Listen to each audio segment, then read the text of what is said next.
What is the opposite of charity? As you know, Matt Walsh recently made a video addressed to Dylan Mulvaney. Why he would do this is odd, as I'm sure Dylan and anyone who supports Dylan would not likely be a Matt Walsh viewer. But Walsh's audience ate it up, and it went viral. I did not find his message entertaining nor informative, and I unsubscribed from Matt's channel. And to my surprise and comfort, many YouTube conservative and centrist voices spoke out against Matt's tone and framing. In that vein, and with that backdrop, this is my message to Matt Walsh.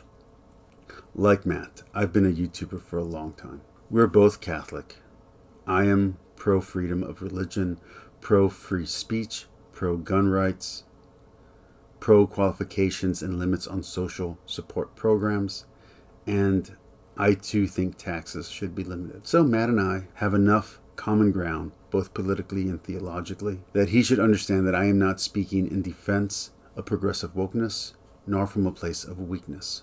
In fact, I am, up until this recording, a subscriber of the Daily Wire Plus, though that may soon change based on how far that platform lets him broadcast his increasingly unsophisticated hate. I was not a fan of Matt's before subscribing to the Daily Wire. The only reason I watched his YouTube channel and the reason I originally subscribed to the Daily Wire Plus was his documentary, What is a Woman? The openness to an answer, the willingness to ask an unpopular question, and his humor, as well as the self-control he demonstrated in the film, impressed me. Since then, I've kept my subscription to the Daily Wire because I want to watch Jordan Peterson's Exodus series, as I enjoyed Peterson's Genesis lectures. But Peterson is not enough to keep me supporting the platform, given the current Jeremy Boring scandal and the exploitation of hate tactics by Matt Walsh. As I said, Mr. Walsh and I are both Catholics, and I'm assuming that much of what he has said about Dylan is influenced by his theology and understanding of ethics and morality, as informed by his practice of Catholicism. As we all know the Clubber passages by now. Do not lay with a fellow man as with a woman, from the Old Testament, and Paul's warnings about proper clothing for men and women, and for women not to be in unnatural relationships. Nor does Paul allow for men to be either the passive nor active partner in a male-on-male relationship. And fair enough, the Bible does say that. But the Bible also says in those same passages, in Romans and Corinthians, not to forget that such were some of you, or that is to say, some of us. For Christianity, no matter Catholic or Orthodox, Lutheran or Calvinist, love, grace, mercy, and charity are the virtues, the good works, that God, that is Jesus Christ, commanded us to live out. Otherwise, we would only have a dead faith. Notice I did not say judgment nor vengeance, for both of those are the Lord's alone. But we are to live in a spirit of forgiveness, of baptizing the eunuch, such as at Acts 8:26-39. See for me, and I think for many conservatives and centrists that are criticizing Mr. Walsh, the problem comes down to messaging and framing. Matt's message of hate fails, as it falls to an absurdist extreme, if taken literal. For if Matt is speaking truth in fact, which he is not, it would mean that either only those who are passing can be trans, or that all ugly women are men, and all beautiful men are women. But we all know that is not what he meant by his words. This is the problem with emotional appeals. Emotion, especially extreme emotions, such as hate and spite, lack logic, and thus lack real-world consistency. Matt's words come off as misogynistic, homophobic, and transphobic. I have no other way to label his words, considering their tone and his intent, other than hate speech.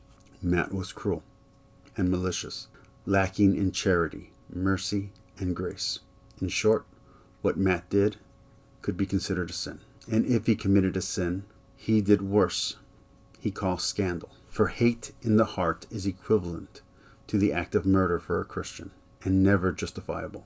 He has tried to cover that up by pointing to someone who was creepy and asking would we, his audience, still feel offended if he said these same things about this other person, but he didn't say them about the other person in his original segment. He spoke them against Dylan Mulvaney, who has shown himself to be awkward, interesting, an entertainer, sure, but not a creep and never a jerk. Even if you want to say that he was creepy, we both know, we all know, he was never a jerk. To put it simply, emotionally, Matt was being abusive, and he was being dishonest. For there are, going back to the beginning of civilization and fashion, biological men who without makeup have passed for women to the naked eye, who have been more attractive than most biological women. And there are biological women who have been more manly and handsome than most biological men, and who have passed for men without the aid of binders or surgery for the same amount of time. But I understand that for Matt, what Dylan is doing is sinful and evil, and maybe even degrading. But even if Matt were correct in his fears, it would not make what Matt did justifiable. For two sins do not make a right, two evils do not make a good. So in the same way, no amount of insults make a truth, and no amount of cruelty creates reality, and no amount of tyranny creates freedom. Matt, you like to present yourself as someone brave and manly, but then you attack someone emotionally vulnerable and physically weaker than you, because they do not measure up to your definition of manly. That comes off as cowardly, and an act of fear done by someone who can't control their emotion.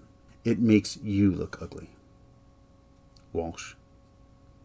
And I say cowardly because only a coward attacks what he fears. A coward hates what he does not understand. A coward hurts someone weaker than themselves. In short, what Matt did was wrong. The Daily Wire and Ben Shapiro should have made a statement condemning Matt Walsh's verbal abuse of Dylan Mulvaney. That being said, I do not want to cancel or silence Walsh, but his words will damage our relationship with our LGBTQ friends and family members. We need to show the world that being conservative does not equate to supporting hate, even hate of our political enemies. For we are to love our enemies and forgive those who wrong us, not 7 times, but 70 times 7. That's all. Peace.